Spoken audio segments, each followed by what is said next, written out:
Viewers, Assalamu alaikum. Today I am going to dub my speech and presentation that I presented 2 days back at Kinnaird College for Women University Lahore. My speech was a mixture of English and Urdu uh, at Kinnaird College for Women University, and it was very purposeful in English and Urdu so that the students can understand because there were certain management terminologies. So now, uh, I as have worked as a member of the academic councils, member of the board of studies of different universities, as worked with the selection boards of different universities, even across the provinces. So, working at other statutory positions like syndicate and board of faculty, and worked with the Advanced Studies and Research Board.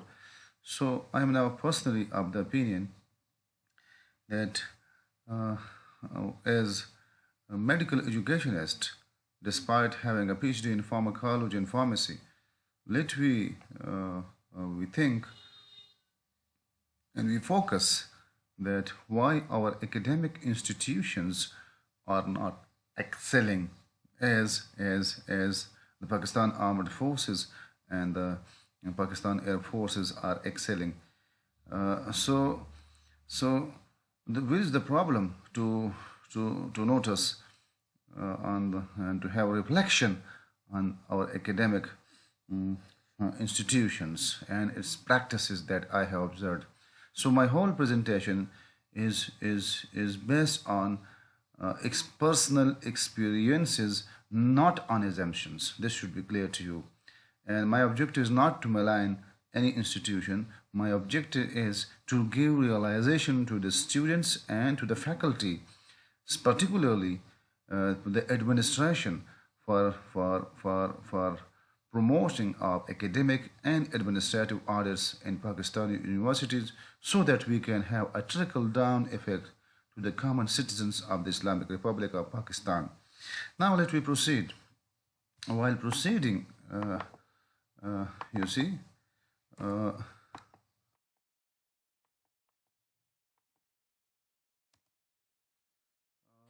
my target audience are the universities imply working at different administrative positions like vice chancellor, directors, head of department, chairman, chairpersons, academic positions, and those who are working at teaching positions were working with higher education department. Of course, the higher education commissions representatives. Now, going to the structure, once since we have targeted the universities, so let we uh, have a glance that what are the structure of a university. So once you go to a university and sit with certain other department, they will classify first as a teaching staff and a non-teaching staff, university especially, because it is the it is not the gun, it is the men behind the gun. So that is why I started with the staffing. So there will be teaching staff and non-teaching staff. And going to the activities, then there is teaching and research activities, and of course the administration is there. But regarding teaching, you see, we usually teach the textbooks or the knowledge being generated already elsewhere, you see. So this is how that we are now linking the teaching with the knowledge being already generated. The other aspect is that in research we generate knowledge. This is a technical point. So generation of knowledge is through the philosophical approach like Master of Philosophy or Doctor of Philosophy. So you see, that is why TC is focusing on the promoting the MPhil and PhD degrees. Now, will it be merely sharing the degrees or just to have a trickle down effect? This will be clear later on in my presentation. So far administration is concerned, then it relates to the mature use of power because the power is vested in the certain authorities of the universities, and that is well reflected in their respective uh, acts or regulation. For example, Khyber Pakhtunkhwa is having different types of setting. Once the universities that were in set that have been promulgated in areas with that used to come directly under the Federation. So you see, those have been promulgated through the regulation, like University of Malacca, like Shiringal, Sahid bin Bhutto University, Shiringal, whereas the rest of the universities have been promulgated in the government of, through the act of the government of Khyber Pakhtunkhwa. So now, having said that, uh, let me move on to certain definitions, and those definitions are basic definition, like what is meritocracy. So once you Google it, you will find that meritocracy is related to the power, that the power should be vested in individual on the basis of talent, efforts, and of course her achievement, rather than to be power vested on the basis of sexuality, I mean gender, race, or ethnocentrism. And regarding ethnocentrism, let me tell you, Prophet Muhammad Sallallahu Alaihi Wasallam said that in English, in Urdu version, I will narrate for you for better understanding. मैंने हस्ब नस्ब को अपने पैरों तले रूंड डाला है, where Prophet Muhammad says that he has rubbed under his foot the ethnocentrism. So he doesn't believe in ethnocentrism, and sociologist knows the advantages and the disadvantages of ethnocentrism as well. Now, the power is vested on the basis of talent, on the basis of achievements, and on the basis of efforts. So here, two things are now evident. One is the power and achievement, and this variable will be reflect while knowing the personalities of a person. So, what is the message? The message is that a society governed by people selected according to merit will excel and they will achieve. So, thus, meritocracy is related to the mature use of power. So, in this slide, we concluded on the power, achievements, and meritocracy. So, these are technical points that you remember. Once we proceed further, this will be then correlated with the next slides. Then, once audit comes to mind, so first idea is that audit means audit of the finances, but actually it's not the audit of the finance. You see, in the developed countries there is academic audit, there should be administrative audits as well. And if we reflect proportionately, so nowadays in practices in the Pakistani universities, this red line shows the financial audit mean that proportionately the financial audits is prevailing and superseding the administrative audit, which is just like a yellow eclipse here you can see, and the academic audit has now been started by the Higher Education Commission, and this is very good that they have started the concept of self-assessment report and 365-degree evaluation. So we highly appreciate the Higher Education Commission of Pakistan. But the point is how this academic audit shall prevail. And you see, if this green is academic audit, so ideally it should prevail, and the finance audit should be then reflected as an eclipse. And this is possible through good governance or participatory governance.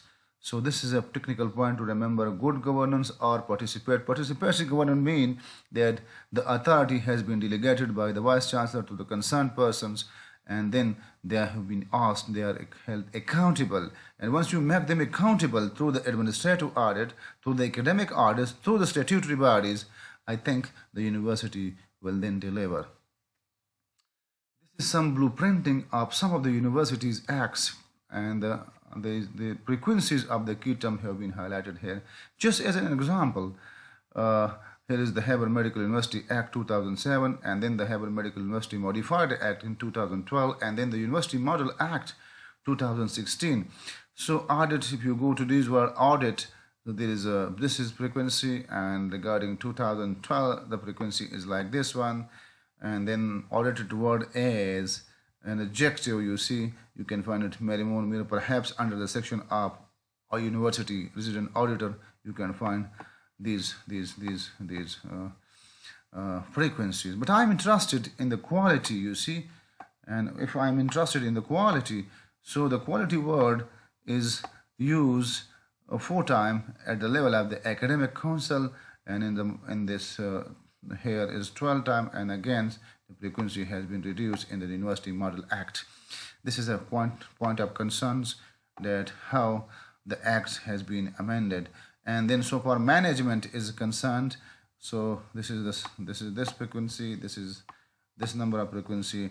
Regarding competence, oh, very sad. Competence 2, and this competence frequency is 2, whereas I couldn't find a single word of competency there, but that competence is in shape of the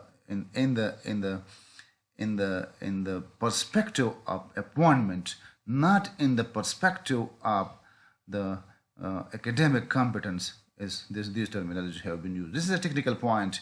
This competence is in perspective of the appointments of the certain authorities. Now, administrative, as we refer to, and of course, and then the academic audit, you can find not a single word with this using this adjective and the audit together. It's a 0 and then the academic word is used so many times, but this is used again in different perspective, particularly in the perspective of teaching and research and experimentation. You see, especially in the experience for the appointment criteria. Vision, of course, you can find it here, and this vision, and this vision, and this vision. Very less. And mission statement is then accepted according in the structural activity report. So this shows this content analysis shows that how smart we are while framing the University Model Act in setting the vision, targeting the vision. You see, this is very important, and targeting the quality, of course, then the academic audit, and of course you can find the word auditor elsewhere, because they are focused. We are merely focused on academic and on financial audit, but we are very poor so far. Our futuristic approaches are concerned for academic audit, and HEC has started the self-assessment report. We again appreciate that. Now, if you go on to the categorization of the previous slide, so once the power is immaturely used, like an appointment and admissions, the grievances are there. So court cases have been filed, and mostly the court cases have been filed against the administration section, you see, and very rare against the admission and academics, especially in case of admission. These points have been you can see that the court cases have been there. So how maturely power is used, this is again important. Now, going to the academic audit. Academic audit means that it is faculty driven process, and if it is faculty driven process, it means it is having the flavor of collaboration. This collaboration is now with should be triangulated with self-reflection, and this self-reflection again you see will be shared with the teamwork, and in the teamwork, of course, it is a peer review feedback process as well. So the best theoretical plate is being described by this diagram now, that it is a faculty driven process with the teamwork approach, self-reflection, collaboration, and then of course the feedback process. So it is now a structured conversation among faculty, stakeholders, and of course the peer review. So this diagram is best represented in this narrative. Now there should be a common goal as well for academic activities, and who set the common goals, that will be a separate story. But SAR, structure self-assessment report, is a classical example, as I referred to, that HEC has started that. The beauty of self-assessment report is this, that you frame it at yourself, and once you frame it at yourself, so you identified your area of improvement as well, and you identify your weaknesses, you perform your SWOT analysis at yourself, it means self, and then you give implementation plans at yourself. So the beauty is that one cannot deny this, and one cannot deny this, then you own your implementation plan, and this is the best logic that EGC has settled, Islamabad has settled, so that the faculty shall have a trickle-down effect. But in this presentation, at the end, I'll give some suggestion to the Higher Education Commission as well, that despite having good initiatives to have a trickle-down effect, what the HEC should do further, that will be reflected in the next few slides. And then vision is important regarding the common goal. Who set the vision? This is very important, because while framing the self-assessment report, so the vision is mostly framed by the faculty. So it is usually settled by the faculty. But I don't agree with this, because a faculty graduated from the United States, or a faculty graduated from the UK, a faculty graduated from Russia will have different vision and different approaches. Therefore, the common goal must be settled through a joint act of parliament, or recommendation should come to the parliament, or through the Higher Education Commission. I mean that the Higher Education Commission should be in close liaison with the Parliament of the Islamic Republic of Pakistan to settle the goal for the education as well. Because at the moment, I think the best narrative is that is this process merely a documentation? I mean, this SAR process is merely a documentation phenomena for the university ranking through the quality enhancement cells. Because I have personally worked as a chairman of the program team members for the 7 disciplines like anatomy, biochemistry, pharmacology, histopathology, and physiology, microbiology, and so many others. And I have worked as in the departmental technical review committee as well. So I'm sharing with you my personal experiences, and despite the fact having a master in medical education, all these things are not going well, and these should be aligned, because the country resources are used on this. Now, the word is focused to outcome-based education. If it is focused to outcome-based education, I would request the viewer not to look this in the context of AMI guide. Just focus on outcome-based education, and this outcome-based education is first. The first priority is the performance of task, that how the graduate will perform in certain environment independently and efficiently, and this constitute the competency. So this refer to the competency. You see, competency, and the competency is then, you see, the competencies are then, and then what you can say is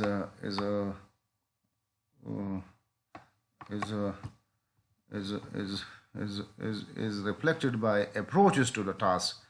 This is called EPAs, intrustable approaches.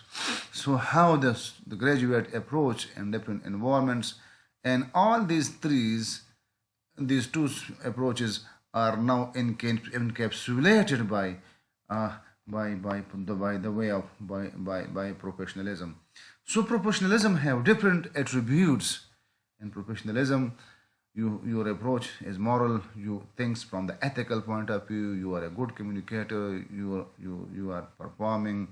You are a good researcher. So there are different approaches of there are different what you can say attributes of professionalism, and I would request all of you to go to the professionalism. So because discussing all of them now will be out of the domain of this lecture. So professionalism mean that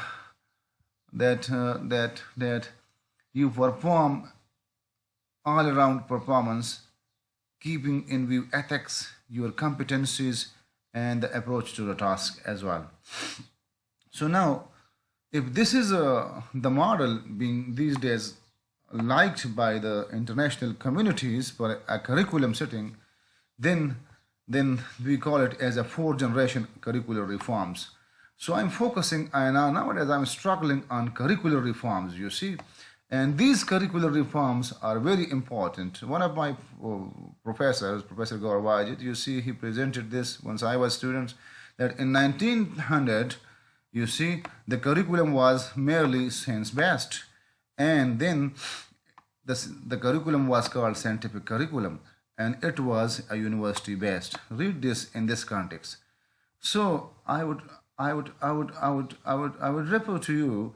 Then a next stage was a problem-based curriculum, and then was problem-solving capacity of the graduates, and this was academic center. This is called academic centers approach. So if this is the story, then it will went to the system-based, and once in to system-based, it was a competency-driven, logical with a local global approach. And local global approach is that you educate your targeted graduates within the context of local and prepare them for the global as well. So, but outcome-based model, you see, outcome-based model is something else, that it is outcome-driven, and once it is outcome-driven, so it is this system-based education for what? For having a professional approach, so that your graduate shall have professionalism, the attributes of professionalism at the end, once it is outcome based.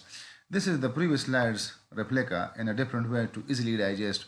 So as I said in the previous slide, in the earlies it was science based and it was a university based.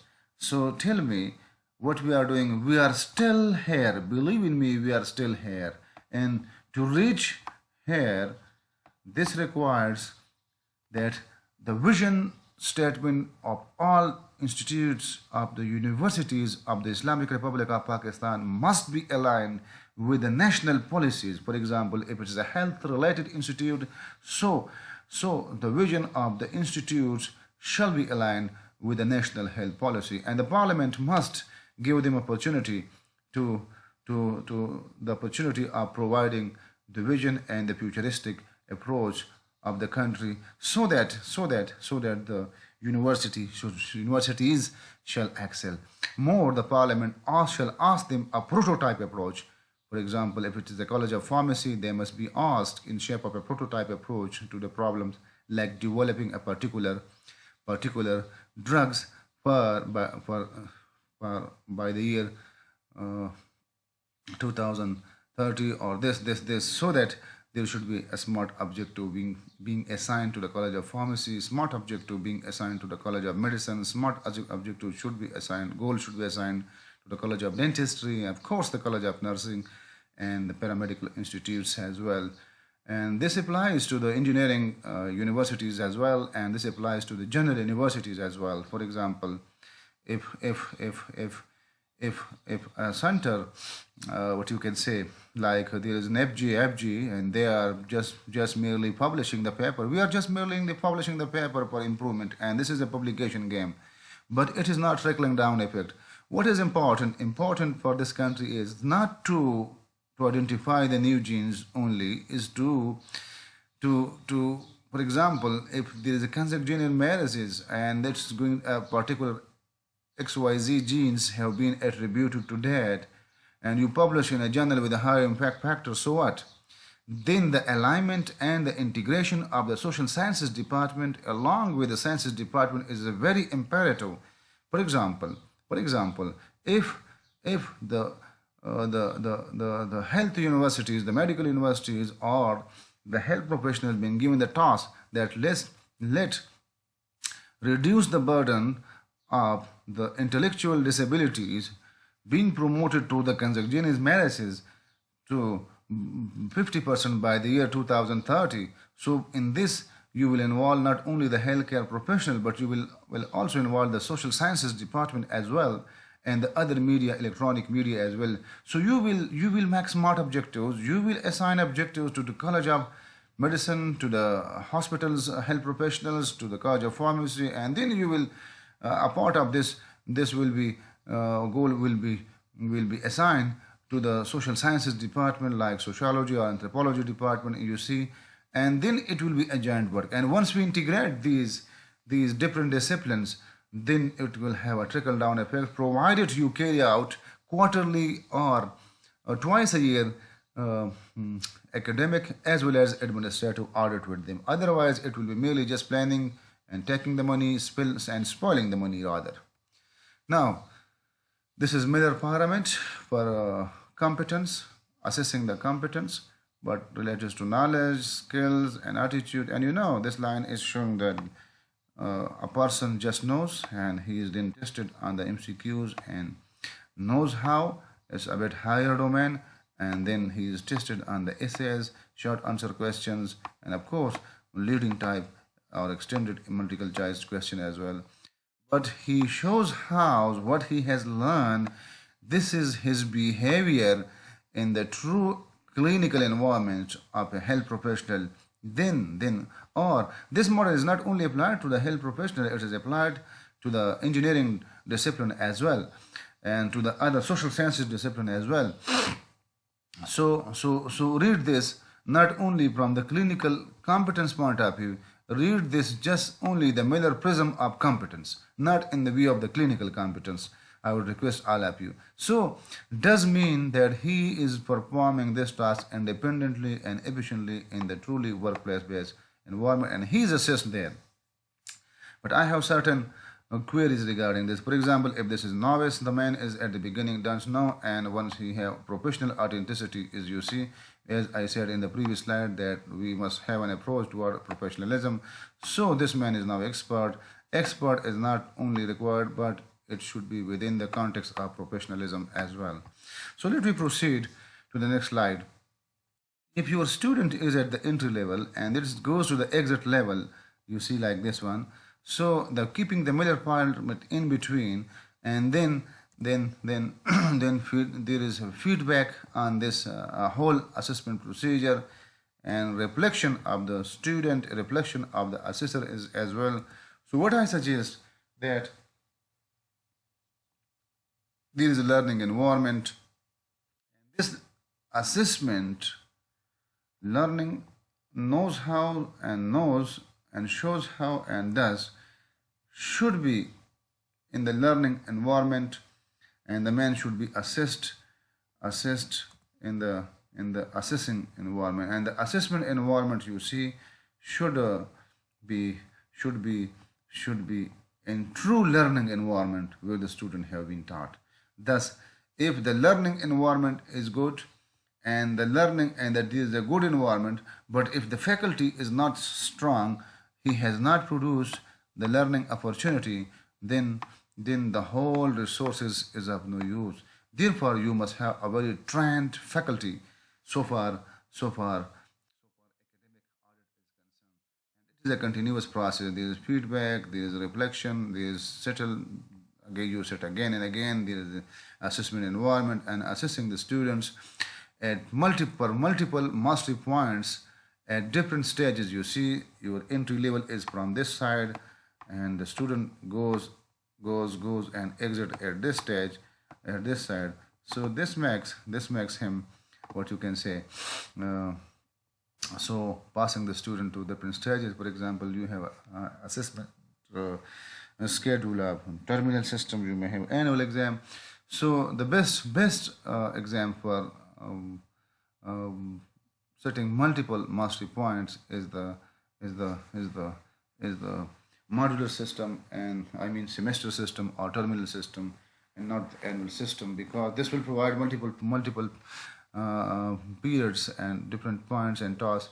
Like this mid exam, then there is format, you perform format assessment, you get quizzes, and you set different mastery points at different positions, and then mastery point mean that particular competency will be settled at this period. I mean this point, the other competency is at this point, the other competency is at this point, the other competency is at this point, the other competency is at this point, the other is this point, and it is simultaneously assessed as well. So in the mid semester to her, it is assessed, and then there is feedback you see to the student, and then again it is assessed in the terminal point, and this gives the mastery, multiple mastery points in assessment. And this is, you see, all this assessment should be in the curriculum framework as well. If it is not within the curriculum framework, then it is of no use. And thus your curriculum should be very meticulously planned curriculum and based on competencies, must have competencies, the curriculum. And if the curriculums have 50%, not less than 50% competencies, if your curriculum is having contents, so at least it should have 50%, it should be 50% embedded with competencies and be focusing on the prototype rather than to a conventional curriculum. And you see, all this is, once all these activities are going on within the learning environment, learning opportunity being produced, then it is assessed in the assessing environment, encapsulating this learning environment. This is called programmatic assessment. So any curriculum without programmatic assessment, I mean the assessment at different points without programmatic assessment will not excel to the point for which the country is looking these days. Thus at the entry level and the exit level, if you want a very competent graduate having the flavor of professionalisms, well equipped with the competencies of day-to-day requirement, we should promote the academic audit. Thus, academic audit is a process, and it should be at least twice a year at the end of each semester, across the board, and with the objectives of, it's just like formative assessment. It is just, this academic audit should be formative, named as formative academic audit. Mean it should be, if it applies to the faculty, if it applies to the immature use of power by the authorities of the universities, then they should be given also feedback. Otherwise, it will be very difficult to excel. I will carry you to the example of JF Tender 17, because Vice Chief Shahid Latif was the project director. He said, I came just to know from the T program, and they were focused on prototype of a jet plane, which is should be advanced than the F-16. Since they were prototype based, they were goal oriented, therefore they excelled and they performed well. Likely in the manner, our education should be prototype based, it should be competency based, and then we will deliver. We don't need conventional curriculum, and thus curriculum framework should be defined by the expert, not by the conventional persons. That when the HEC is asking for curriculum review, so the HEC is requested, don't ask the designatory position, people working on designatory position. Please do ask the people working on designatory position with sound education background, sound academicians, not by designation, but by their publication, but by their interest. And please keep in mind what the parliament and what the nation is asking. So if we perform all the previous activities in view of the Miller pyramids, then the behavior or the demonstration the student will perform will excel as for the need of today. So we should not focus on this region, we should focus on this, and for this we need a जानदार curriculum. हमें एक जानदार curriculum की ज़रूरत है, और जानदार curriculum आपको तब मिल सकता है जब आप educationist को बैठाए, न कि a person sitting by designation or a person who is merely professors and not an academician. So what is way forward? Way forward is, as HEC is focusing on in the SAR, there should be course objectives. They have produced so many master training, and once we were one of the master training, you see, so we used to tell that your learning objective should be this, and then they talked about the learning outcomes. But now the world is turning to competencies. This is the dilemma of Pakistan, that none of the syllabus or very few of the syllabus might be having competencies. So my request to the Higher Education Commission, to the person sitting in the authorities, that please do revise the syllabus based on the competencies, and the competencies should be directly as per the vision of the program, you see, and a curriculum having less than 50% competency should be rejected, because then it will have no trickle down effect. But here the story doesn't end, because this is what we are doing for the self-assessment report as per the requirement of Higher Education Commission for the university ranking. But our objective is not the university ranking. Our objective is that let the outcome of the graduation shall have a trickle down effect to the economy of the country, and to the improving and uplifting the living standards of the people, common people of the Islamic Republic of Pakistan. So the story never ends here, because there is meeting in HGC, they revise the curriculum, this curriculum review meeting, and they just come here. So the story is that this should be aligned with national policies like health policy, trade policy, foreign policy, like for any program.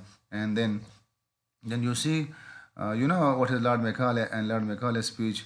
And if a Lord Macaulay, who was educationist, goes and address the British Parliament, and why not professor or academician of Pakistan who has been given the Sitar Imtiaz, and the top 3 professors in the merit, that each year we are going to conferring Sitar Imtiaz or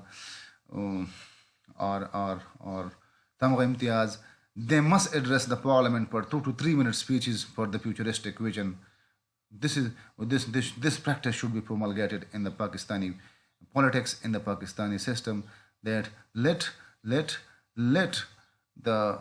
those who has been conferred the award by the President of the Islamic Republic of Pakistan as Tamgha Imtiaz, they must address the parliament for 3 minutes, and they should give 3-minute talks for the futuristic vision. And then the parliament should make, keeping in view, the parliament should make their policies, because at certain time, person sitting on academician on an administrative position does not provide an opportunity to the meritorious persons, then their voice has been sabotaged and has been suppressed, and that doesn't reach the policy makers as well. So there should be, at the moment, if there is an education emergency in Pakistan should be imposed by the federal government, then they must have a session with all professors, session wise, discipline wise, or faculty wise, but never ignore even such a single professor as well. You will get the true feedback, and then come together and then prioritize. Then let the parliament should prioritize that this is the feedback, and so that the parliament shall get the true feedback. Now, so the policies of the university should come from the parliament, not to be settled by a person who graduated from United States, who graduated from UK, or who graduated from a particular region, and they should set the vision of a program. Let the vision of program should be set by the parliament as per the need of the Islamic Republic of Pakistan, and then we will use the expertise of those expert persons that will do their part. Thus, alignment of the national policy with institution vision and mission statement is very important. And once we align that, then we will deliver. This is Lord Macaulay's speech. I would request go and Google, because it is out of the domain of this lecture. But just for the students, that he says he has driven around, that Lord Macaulay has traveled along the length and breadth of the India, and he has not seen a person as a beggar or thief. Aaj hum chor bhi hai aur sawali bhi hai. Such wealth I have seen in this country, high moral values, people of such high caliber that even I think we couldn't conquer them unless they break the very backbone of this nation, which is their spiritual cultural heritage. This is very important, spiritual cultural heritage, and therefore AI proposed to replace their old education system. हमारा ancient education system, उन्होंने तबाह कर दिया. And they said, but if the Indian thinks that all foreign is and English is good for them, only they will lose their self-esteem. Remember, what is self-esteem? Go and Google it, and you will come to know what is self-esteem. And probably Alam Iqbal was then bar ro raha tha कि what is self-esteem, and only then they will become a truly dominated nation. So what they did with us. At the moment, we are just a knowledge carrier. You see this blue line, and our knowledge generation is very low, and let the knowledge generation should proceed and prevail. This is the motto. Somebody said in the conference, "Kash ke mujhe acha teacher mil jaye in the Kinnaird College for Women University." So I say, are we efficiently using the capacity of our teachers? We may be having very good teachers, but they are merely confined to the lecturing. And you see, there are 12 roll of teachers. Forget about this medical expertise. Remove this medical, this is expertise. Student context, student at a distance, and teaching expertise, and remove this clinical word. Now this will be a general teaching role. So a teacher is facilitator, a teacher is a role model, information provider, resource developer, planner, assessor. Are we, what you can say, doing all these activities? And remember, each activity is then divided into two. So there are 12 role of teacher. Teacher is a mentor, learning facilitator, on the job role model. Oh, of course, we don't have role model.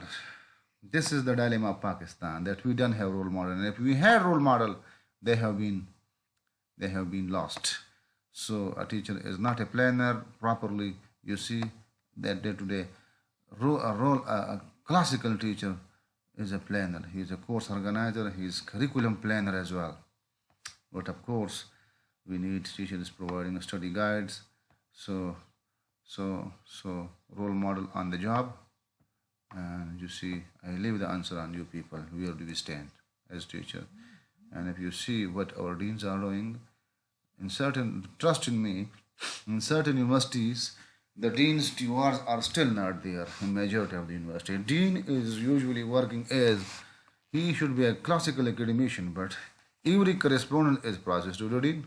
What the hell this is? Is it necessary that we have a director and all correspondents should go to the dean?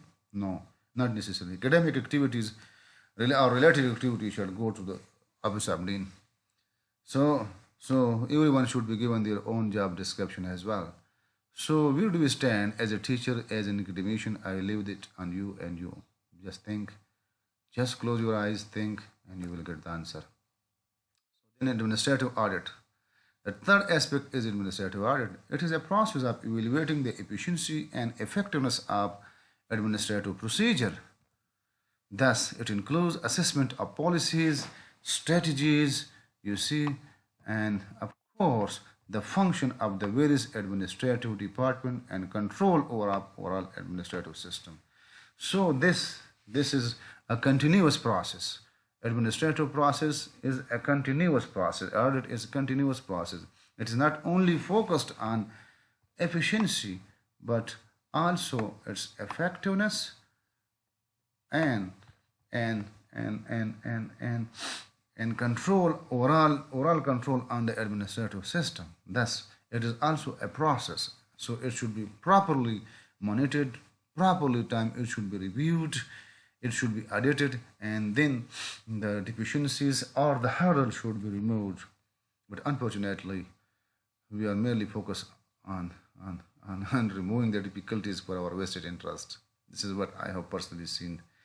So what is the message? The message is, I would leave a question and put a question in front of you. How many universities publish their administrative audit reports in the annual report? How many cases are filed against the universities in the high courts and the level courts or the Supreme Courts?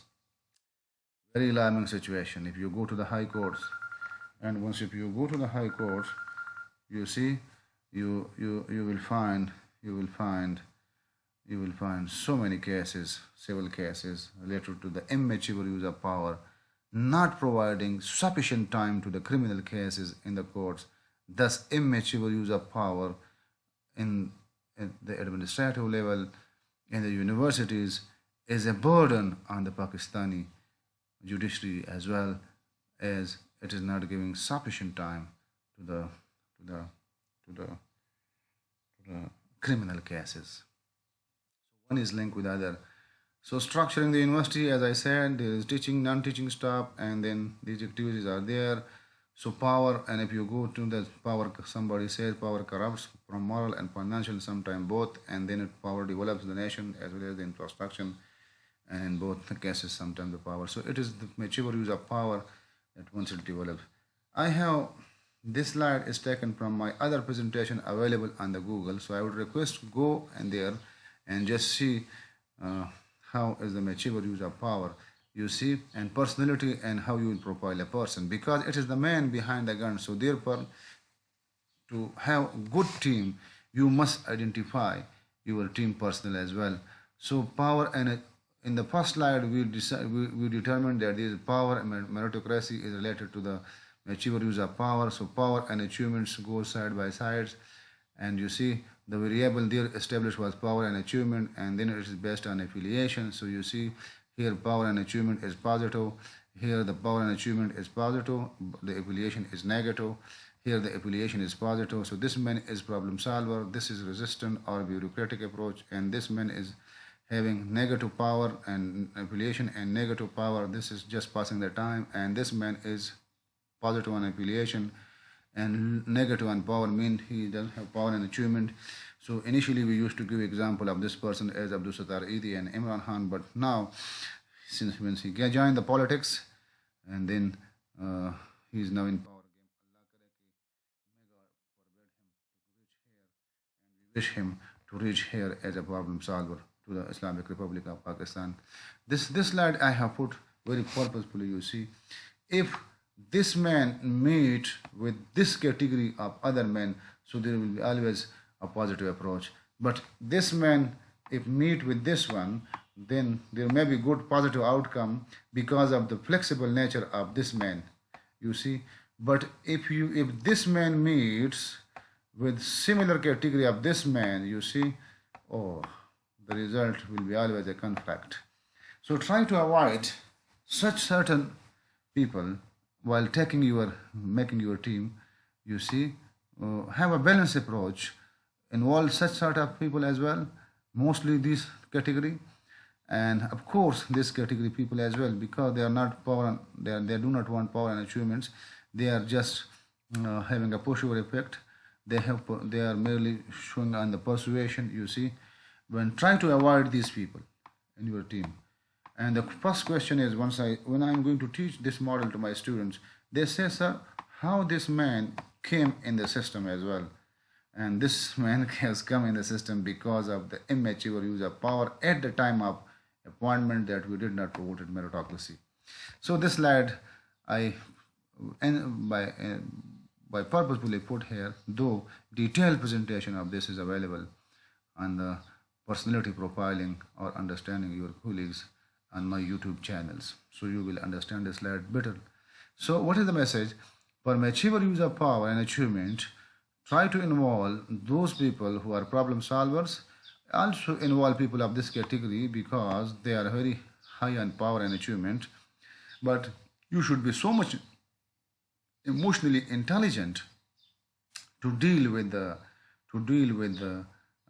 this sort of people as well, because they are very skilled persons, but their behavior is totally different, and they are the classical example is Abdul Sattar Eidi.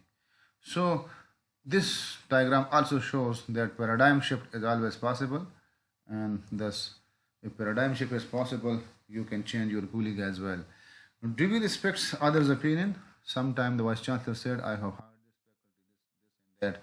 But you see, they are very good in talent hunting, but they are very bad. Sometimes, we do apologize, they do not know how to handle the talent.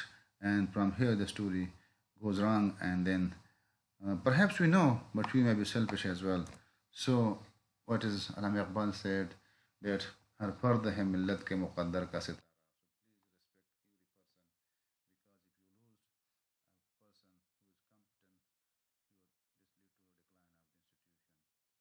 try to self-regulate yourselves. अपने मोजे नफ्स को जो है इसको control रखो because and if you control that then you will be a successful person and for that falsafa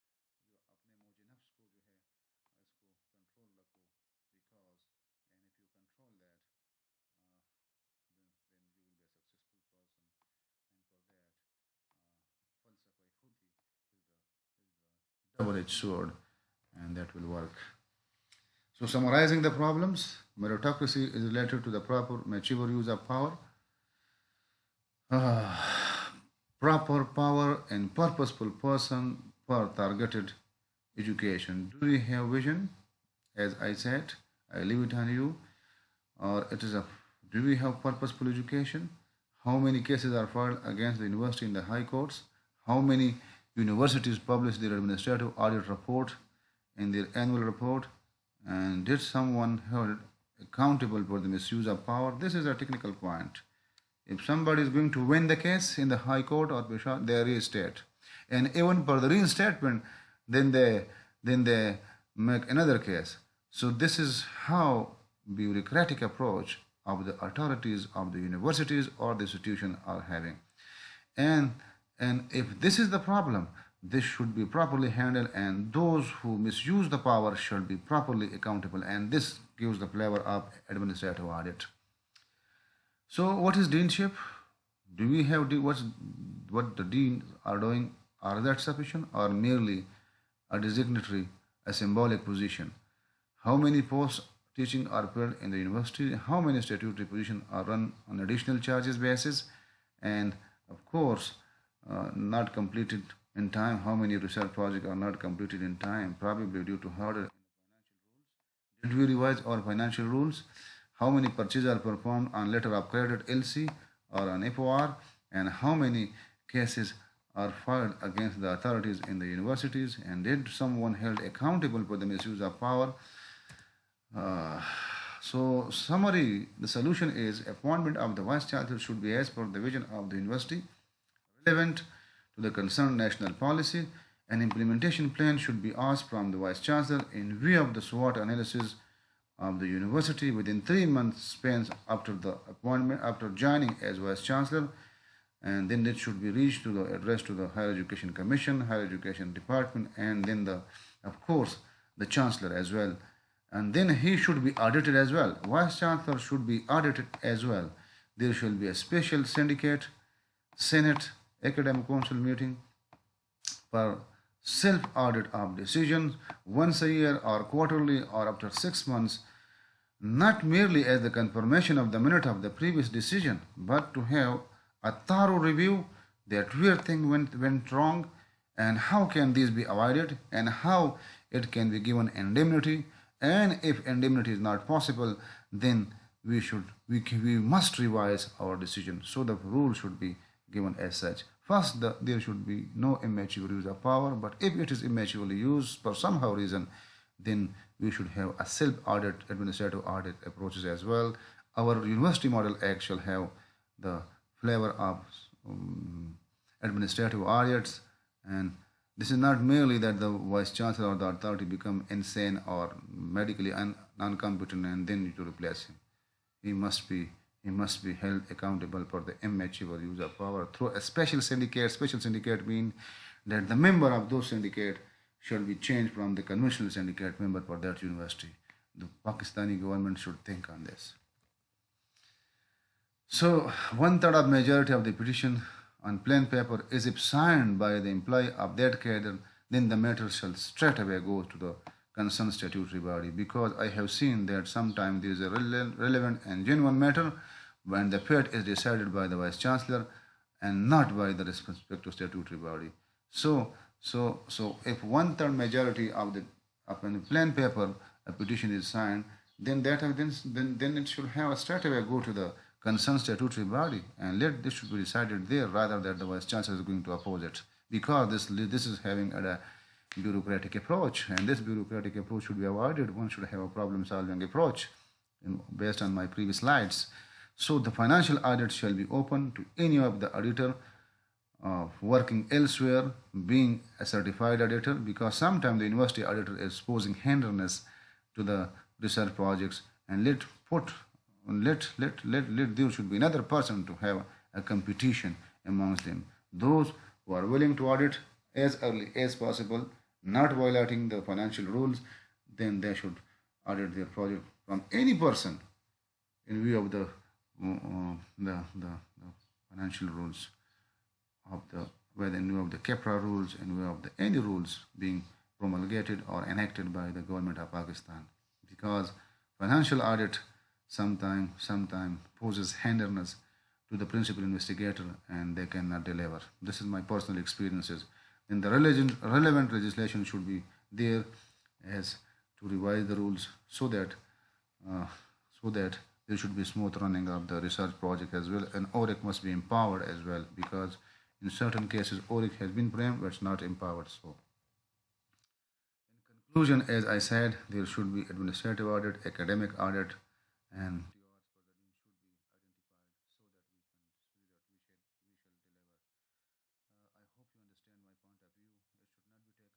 personally, it should be taken in the better interest of the Islamic Republic of Pakistan for participatory government, for the mature use of power, rather than to have a didactic or bureaucratic approach. Thank you all.